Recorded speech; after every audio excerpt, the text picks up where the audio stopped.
অস্থির ভিউ, পুরা অস্থির। ও মাই গড, ওই যে সমুদ্রের নীল পানি। ও জোস জোস, যদি আসেন অবশ্যই এই জায়গাতে আসবেন। ও কি সেই ভিউ।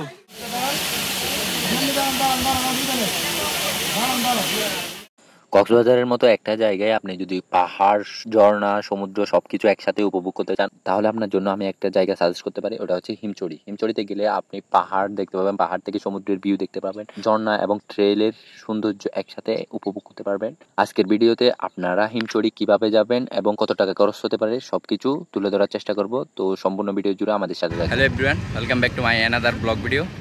আজকের ভিডিওতে আমরা যাব হচ্ছে হিমচড়ি। তো আমরা এর আগের ভিডিওটা রেকর্ড করছিলাম হচ্ছে আমরা যে হচ্ছে কক্সবাজার যে সদরে আসি ওইখান থেকে হচ্ছে ইনানি কীভাবে আসবেন। এখন আমরা ইনানি আসছি হচ্ছে কক্সবাজার থেকে 100 টাকা দিয়ে। তো ওখান থেকে আবার ইনানি থেকে আমরা এখন যাব হিমচড়ি লোকাল গাড়িতে করে। আমরা যাচ্ছি যাতে আপনাদের যদি বাজেট কম থাকে যাতে কীভাবে যাবেন ওটা ক্লিয়ার হয়ে যায়। তো আমরা এখন এখান থেকে যাব হিমচড়ি। আপনারা এদিকে আসলে এই দুটা জায়গায় একসাথে ঘুরে ফেলবেন। প্রথমে ইনানি চলে আসবেন 100 টাকা দিয়ে, তারপর চলে যাবেন হচ্ছে হিমচড়ি। তো হিমচড়ি থেকে ডাইরেক্ট আপনি আপনার হোটেলে চলে যেতে পারবেন। তো আমরা এখন চলে যাব হচ্ছে হিমচড়িতে। তো হিমচড়িতে আপনাদের সাথে দেখা হচ্ছে। আপনি যদি কক্সবাজারে ঘুরতে যান এবং আপনার যদি লক্ষ্য থাকে হিমচড়ি এবং ইনানি ঘুরার, কিন্তু আপনার পকেটের অবস্থা একদম ভালো না, তাহলে আপনি আমার এই গাইড ফলো করতে পারেন। ইনানি থেকে হিমচড়িতে আপনি যখন যাবেন তখন মেরিন ড্রাইভে আপনার এক পাশে থাকবে পাহাড় এবং আপনার অন্য পাশে থাকবে হচ্ছে সি বিচ। আপনি এই দুটার সৌন্দর্য একসাথে উপভোগ করতে করতে কখন যে হিমচড়ি পৌঁছে যাবেন সেটা আপনি বুঝতেও পারবেন না। আপনার সুবিধার জন্য একটা কথা বলে দিই, আপনি যখন ইনানি থেকে হিমচড়িতে যাবেন তখন আপনার লোকাল ভাড়া নেবে জনপ্রতি 40 থেকে 50 টাকা।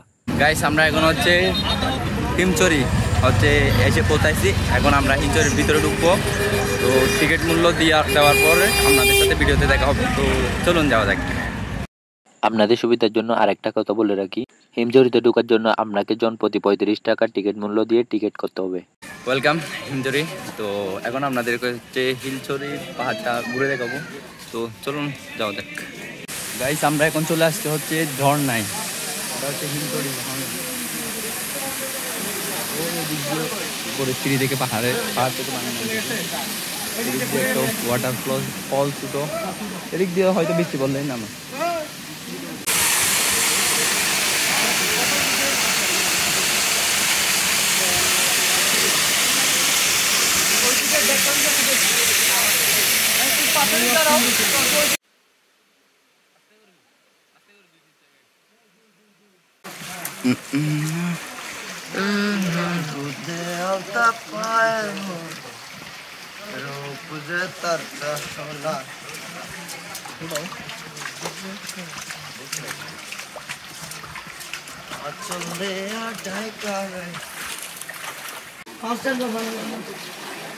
ও অস্থির ভিউ ভাই, একসাথে সমুদ্র দেখাচ্ছি একই জায়গা থেকে। আবার হচ্ছে ও এটা অনেক টেস্টি।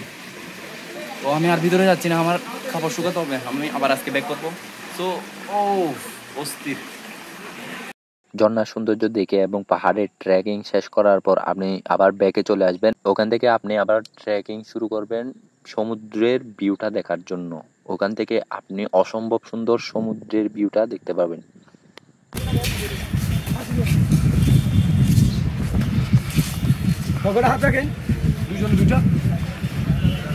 ও অস্থির।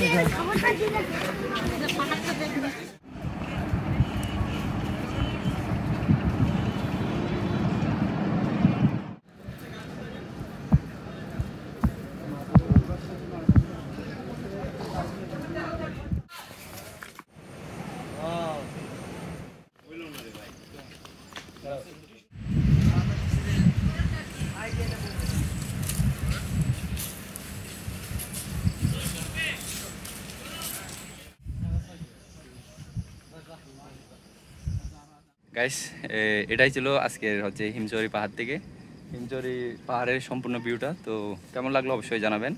তো যদি ভিডিওটা ভালো লেগে থাকে অবশ্যই চ্যানেলে সাবস্ক্রাইব করে দিবেন। টাটা।